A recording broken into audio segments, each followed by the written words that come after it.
In the book The Bear Goes Over the Mountain, young Soviet officers chronicle their experiences during the Soviet-Afghan War and how the Mujahideen was able to defeat one of the world's largest armies through the use of guerrilla tactics and unconventional warfare. Since the U.S. invasion of Afghanistan, Mujahideen fighters have been using the same tactics as they did against the Soviets, such as attacks against logistical convoys and the effective use of terrain to attack outposts, and attacks against aviation with very minor changes in their overall tactics, techniques, and procedures, just minor adaptations to our attempts to defeat them. As an infantry platoon leader, having the understanding of how the enemy works and thinks will afford you the opportunity to know what his most likely course of action is and array your available combat power to effectively engage and destroy the enemy through tactics such as pre-planned fires, ambushes, and effective employment of indigenous ISR or intelligence, surveillance, and reconnaissance assets. Your understanding and ability to think like the enemy will invariably increase your likelihood of success in combat. In order to defeat the wolf, you have to think like the wolf. Troop leading procedures, or TLPs, provide leaders a framework for decision-making during the plan and prepare phase of an operation. This 8-step procedure applies the logic of visualize, describe, and direct to the plan and prepare functions of the operations process. Steps in the TLP include receive the mission, issue the warning order, or warno, make a tentative plan, initiate movement, conduct a reconnaissance, complete the plan, issue the order, supervise, and assess.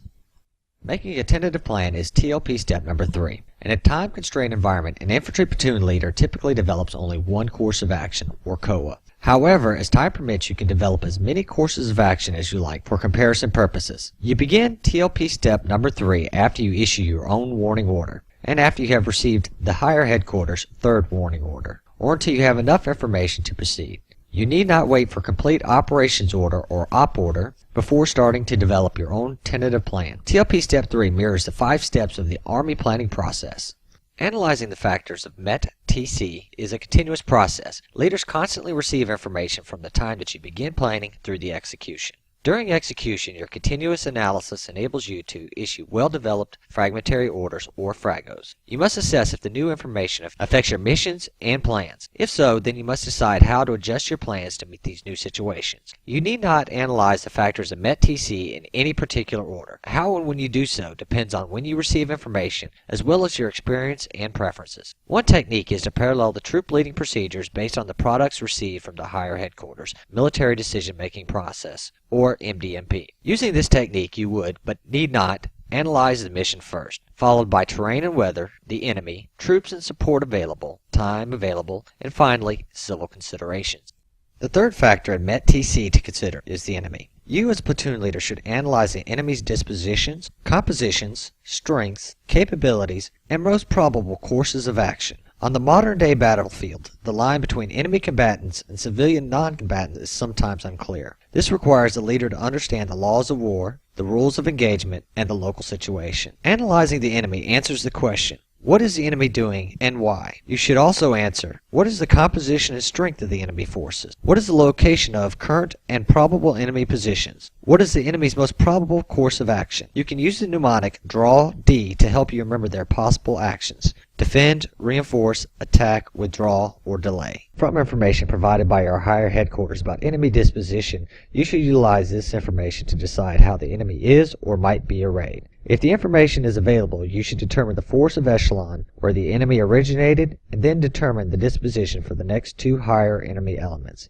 From this analysis, you might be able to determine patterns in the enemy's employment of troops and equipment. Your analysis must determine the type of vehicles, soldiers, and equipment the enemy could potentially leverage against your unit. You should be familiar with the basic characteristics of the units and platforms identified.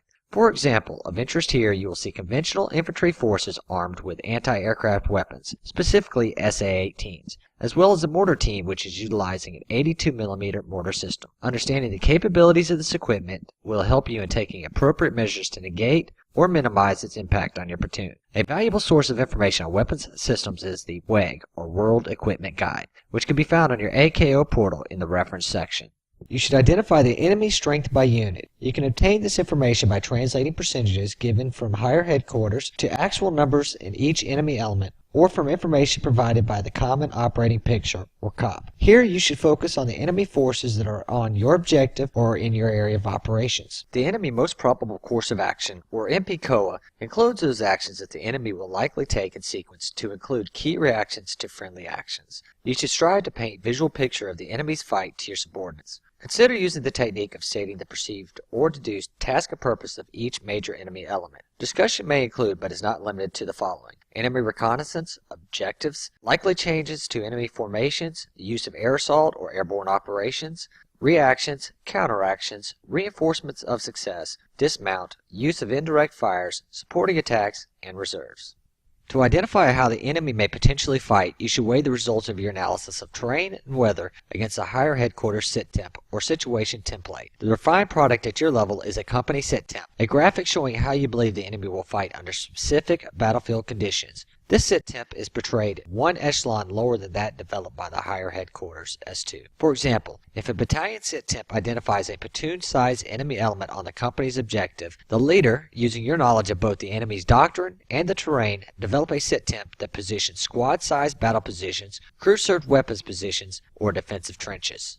You should include in the sit temp the likely sectors of fire of the enemy's weapons and any tactical or protective obstacles, either identified or merely templated, which support the defense. You must avoid developing your sit temp independently of the higher commander's guidance and the S2's product. The product must reflect the results of the reconnaissance and shared information. Differences between the sit temps must be resolved before the leader can continue analyzing the enemy. Finally, given a scale with which the leader often develops his sit temp on a 1 to 50,000 scale map, the sit temp should be transferred to a graphical terrain analysis overlay for briefing purposes, as the situation allows. This is not for analysis, but just to show the subordinates the details of the anticipated enemy courses of action. Once you brief the enemy analysis to your subordinates, you must ensure that they understand the difference between what you know, what you suspect, and what you just template or estimate. Unless given the benefit of reconnaissance or other intelligence, your sit temp is only an estimate of how the enemy might be disposed. You must not take these as facts. This is why leaders must develop a tactically sound and flexible plan. It is also why you must clearly explain your intent to your subordinates. This allows them to exercise initiative and judgment to accomplish the unit's purpose. Reconnaissance is critical in developing the best possible enemy scenario. Once you have performed your analysis, you will come up with the most probable enemy course of action. When written or templated, this should reflect what you think the enemy is going to do from start to finish. Remember, the details are key. It is briefed in conjunction with your sit temp.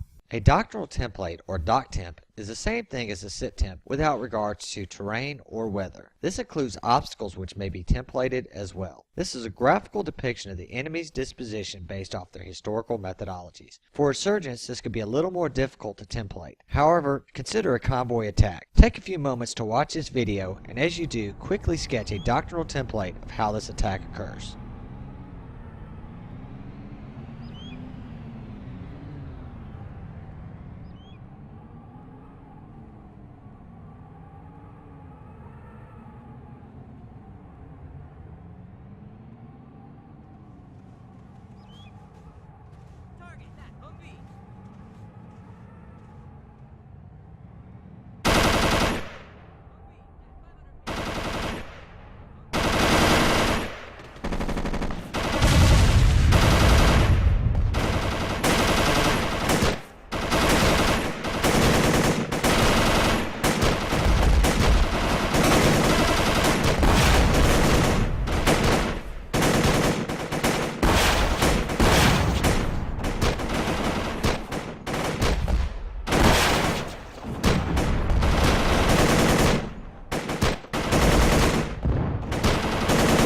As you've seen in the video, the insurgent force conducted a complex attack using small arms fire, or SAF, to initiate the attack. They know that the battle drill this unit uses is to push through small arms fire attacks as quickly as possible. In their haste, they did not notice the IED sitting alongside the road, which destroyed the first vehicle in the convoy, and then the insurgents employed their mortar systems to attack the vehicles at the rear of the convoy to deny exfiltration to the rear. And then the remaining insurgents used overlapping fields of fires to ambush the remaining forces. Now, understanding how this type of attack is carried out, you can develop courses of action to counter its potential. Now, let's take a moment and watch this video and note an entirely different outcome.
increased the distance between his vehicles and slowed prior to entering the curve, which gave them the opportunity to recognize the dangers which lie ahead. Since he knew this was a historical doctrine of the insurgents in his area of operations, he called a halt to his convoy to eliminate the threat of the IED in the roadway, and then used pre-planned fires to neutralize the enemy threat. As you can see, the outcome was much more favorable for the platoon leader.